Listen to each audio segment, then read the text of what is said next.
Good morning. What do Marcus Rashford, Lewis Hamilton and Raheem Sterling have in common? Well, they're probably all very rich and they're all brilliant, but they're all black or mixed race. But I'm thinking of them because they've all spoken out in recent days about wanting our attitudes towards race to change and to provide for the needs of the poor and vulnerable, as seen in Rashford's letter of today to Boris Johnson. But how should we think about race? I'd like to do one or two thoughts for the day about this topic because it's so urgent and important for us in these days. How should we think about race? Well, biologically, all human beings are the same species. Race can be defined by our genetic characteristics, which may be expressed in different physical features, but we're all still human beings capable of interbreeding because we're all the same species, Homo sapiens, which is Latin for wise man. Sometimes I doubt that, but Homo sapiens was a term introduced in 1758 by Carl Linnaeus, who was a Swedish botanist, zoologist and physician. And attempts were made in the 1800s to classify human beings.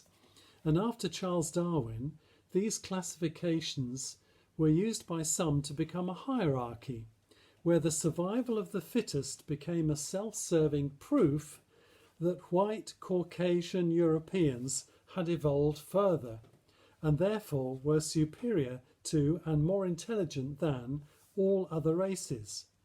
They did that because it was obvious, wasn't it? We'd conquered so many other parts of the world in the colonial era.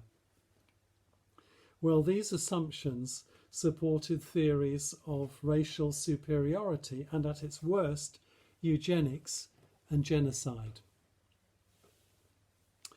Race can also be regarded as the socially constructed way in which we can view customs and broad cultural differences that are judged by some as good or bad according to the privileged person's viewpoint and presuppositions. Sadly, some people believing these ideas read back into the Bible interpretations of texts that supported their self-serving practices.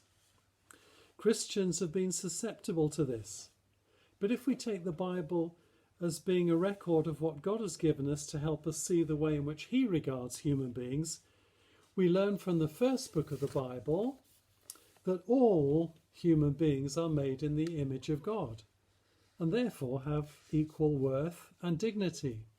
Genesis 1:26. God said, "Let us make man in our image after our likeness." So God created man in his own image. In the image of God he created him, male and female he created them. So God has both male and female characteristics. And God blessed them, and God said to them, "Be fruitful and multiply and fill the earth and subdue it." And we also learn that all human beings suffer from the same malaise, sin. So when it comes to living life and relating to others and to God, we're all in the same boat. We're all accountable to God for our actions, no matter which group we belong to. And then the sagas in Genesis chapters 1 to 11 go on to show how all the different nations actually came from the same ancestors. I mean, whether we believe this is saga or actual literal truth, I leave that up to you. But anyway, how different people groups in the Old Testament, goyim in Hebrew, are regarded, we may look at that in the future.